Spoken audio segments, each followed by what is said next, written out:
अनाथ बेटा। रूपा और शेखर सरिता विहार में रहते हैं। वो अपनी जिंदगी में बेहद खुश होते हैं।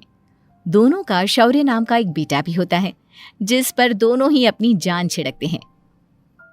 शेखर, अब तो आप शौर्य को अपनी गोद से नीचे उतार दीजिए, उसके सोने का टाइम हो रहा है।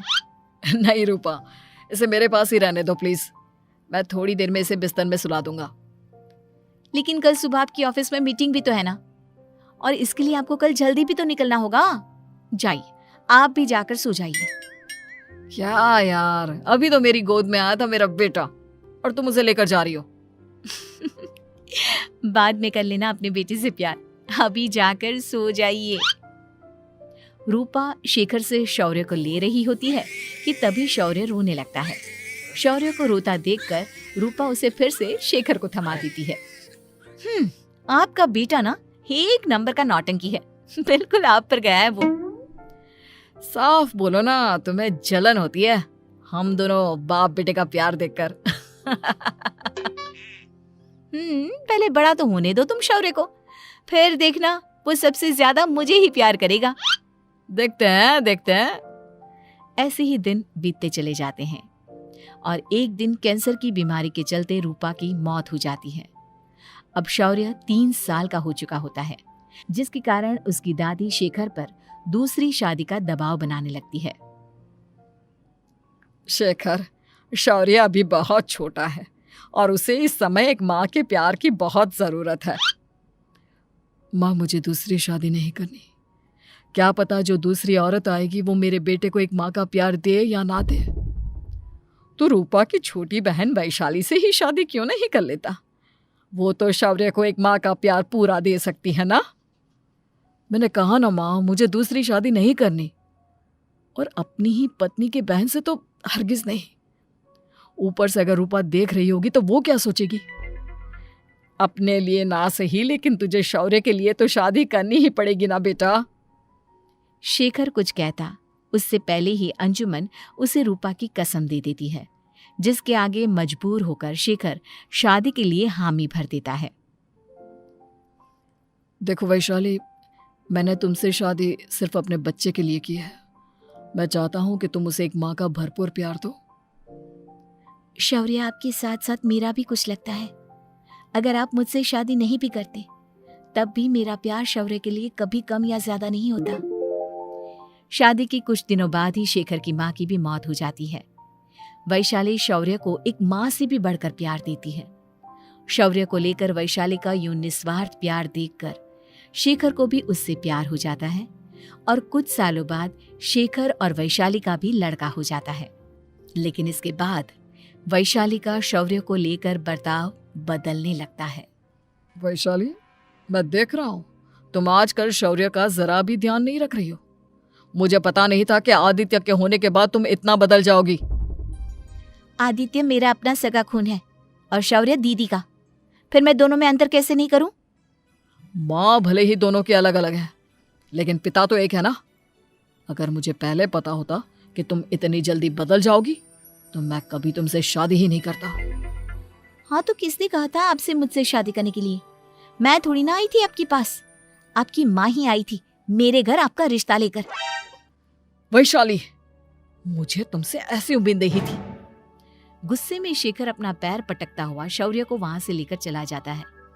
पापा, मम्मा मुझसे प्यार क्यों नहीं करती? क्या मैं उनका सगा बेटा नहीं हूँ इसलिए मुझसे प्यार नहीं करती? मम्मा नहीं करती तो क्या हुआ बेटा, पापा तो करते हैं ना आपसे प्यार। कुछ दिनों के बाद, आज तुझे खाना पीना कुछ नहीं मिलेगा, चल चुपचाप से अपने रूम में जाकर सो जा। माँ, अब भाई को खाना क्यों नहीं दे रही हो? बेटा तू आराम से खाना खा, इस नालायक की चिंता मत कर। एक दिन खाना नहीं खाएगा तो मर नहीं जाएगा ये। अगर भैया नहीं खाएंगे तो मैं भी नहीं खाऊंगा। तू अपने भाई का भक्त क्यों बन रहा है? ये तेरा सौतेला भाई है, सगा नहीं जो तू लक्ष्मण बन रहा है। माँ, आपको इतना भी नहीं मालूम? श्री राम और लक्ष्मण सगे भाई नहीं थे। श्री राम माता कौशल्या और लक्ष्मण माता सुमित्रा की कोख से जन्मे थे। दोनों के सिर्फ पिता एक थे, लेकिन माँ अलग थी। मुझे ज्यादा ज्ञान देने की जरूरत नहीं है, ये सतयुग और त्रेता युग नहीं है, समझे? आया बड़ा भाई का चमचा। इतना कहकर वैशाली वहां से चली जाती है। जिसके कुछ टाइम बाद शिखर वहां आता है और आदित्य उसे सारी बात बताता है। मुझे माफ कर दो शौर्य, तुम्हारी माँ के जाने के बाद मुझे दूसरी शादी का फैसला करना ही नहीं चाहिए था। अगर मैं दूसरी शादी नहीं करता तो शायद आज तुम्हारी ये हालत ना होती। नहीं पापा, अगर आप शादी नहीं करते तो मुझे आदित्य जैसा छोटा भाई कभी नहीं मिलता। थैंक यू मुझे इतना अच्छा भाई देने के लिए। तुम दोनों हमेशा ऐसे ही साथ रहना, फिर कोई भी तुम दोनों का कुछ नहीं बिगाड़ पाएगा। चलो मैं तुम दोनों को आइसक्रीम खिला कर लाता हूँ, बहुत भूख लग रही है ना। शिखर शौर्य और आदित्य को आइसक्रीम दिलाने लेकर जाता है। वो दोनों को पार्क में खड़ा करके आइसक्रीम लेने जा ही रहा होता है, तभी तेज रफ्तार से आती हुई एक गाड़ी उसे कुचल देती है और उसी पल शेखर की मौत हो जाती है, जिसके बाद शौर्य की जिंदगी नर्क से भी बदतर हो जाती है। सुन रे चिरकुट, इस घर के किसी भी सामान को मेरी मर्जी के बगैर हाथ मत लगाना। इन सब पर अब तेरा कोई हक नहीं है, समझा? ठीक है माँ, मैं आपकी इजाजत के बगैर किसी चीज को हाथ नहीं लगाऊंगा। चल जाकर अब पूरे घर की सफाई कर। महज 7 साल का शौर्य वैशाली के कहने पर अपने नन्हे नन्हे हाथों से पूरे घर की सफाई करने लगता है। ऐसे ही दिन बीतने लगते हैं, लेकिन मासी से माँ बनी वैशाली को उस मासूम से बच्चे पर जरा भी तरस नहीं आता। क्यों शौर्य, ये घर में इतनी गंदगी कैसे हो रही है? ढंग से सफाई नहीं की है क्या तूने?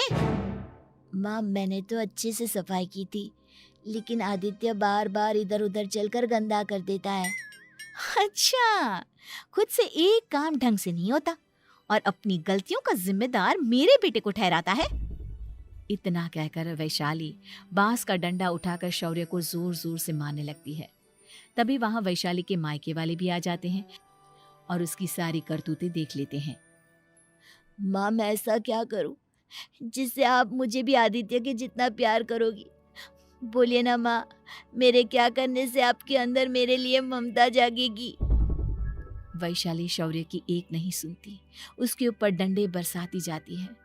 हद पार होते देख वैशाली की माँ उसका हाथ पकड़ती है और जोर से उसे थप्पड़ मारती है। यही सब करने के लिए तूने दामाद जी से शादी की थी? हमने सपने में भी तुझसे ऐसी हरकत की उम्मीद नहीं की थी। तू माँ नहीं, माँ के नाम पर एक धब्बा है। बस कीजिए माँ, आदित्य के इस दुनिया में आने से पहले मैंने इसे बहुत प्यार किया था, लेकिन अब जब मेरी खुद की औलाद है तो मैं किसी और के बच्चे से प्यार क्यों करूं? अरे नालायक औरत, जिसे तू किसी और का बच्चा कह रही है वो तेरी खुद की सगी बहन का बच्चा है। बहन है तो क्या हुआ, मेरे अपने बच्चे से बढ़कर तो नहीं हो सकता ना ये कभी। अगर यही बात थी तो तू हमें पहले बता देती, हम शौर्य को अपने साथ ले जाते। उसे इस तरह प्रताड़ित करने की क्या जरूरत थी? अगर आपको लेकर जाना है ना तो ले जाइए इसे, मैं नहीं रोकूंगी। नहीं माँ, मुझे कहीं नहीं जाना, मुझे आपके साथ ही रहना है। मैं तेरी कोई माँ बाबा नहीं हूँ, तेरी माँ मर चुकी है, समझा? अब निकल जा मेरे घर से। माँ अब बहुत गंदी हो, मुझे भी नहीं रहना आपके साथ, मैं भी भाई के साथ ही जाऊंगा। अरे तू क्यों जाएगा, तू तो मेरा सगा बेटा है, जाने दे इसे। हम यहाँ ऐश से रहेंगे, तुम्हारे पापा बहुत सारी जमीन जायदाद छोड़ गए हैं तुम्हारे लिए। नहीं माँ, मुझे भाई के साथ जाना है। आप अच्छी नहीं हो, आप बहुत बुरी हो, आप भाई को बहुत परेशान करती हो। देख वैशाली, तुझसे ज्यादा समझ तो इस मासूम बच्चे में है। ये तेरे बुरे कर्मों का ही नतीजा है जो आज तेरी सगी औलाद खुद से तुझे ठुकरा रही है। आदित्य, तुझे इस शौर्य ने भड़काया है ना मेरे खिलाफ? नहीं माँ, मुझे किसी ने भड़काया नहीं, पर मैं सब देखता हूँ, सब समझता हूँ। भाई बहुत अच्छा है, वो आपकी जैसा नहीं है। चलिए नानी। इतना कहकर वैशाली के मायके वाले आदित्य और शौर्य को अपने साथ ले जाते हैं और इस तरह वैशाली बड़े से घर में अकेली पड़ जाती है। 2 बेटों के होते हुए भी आज उसे माँ कहकर बुलाने वाला कोई नहीं होता।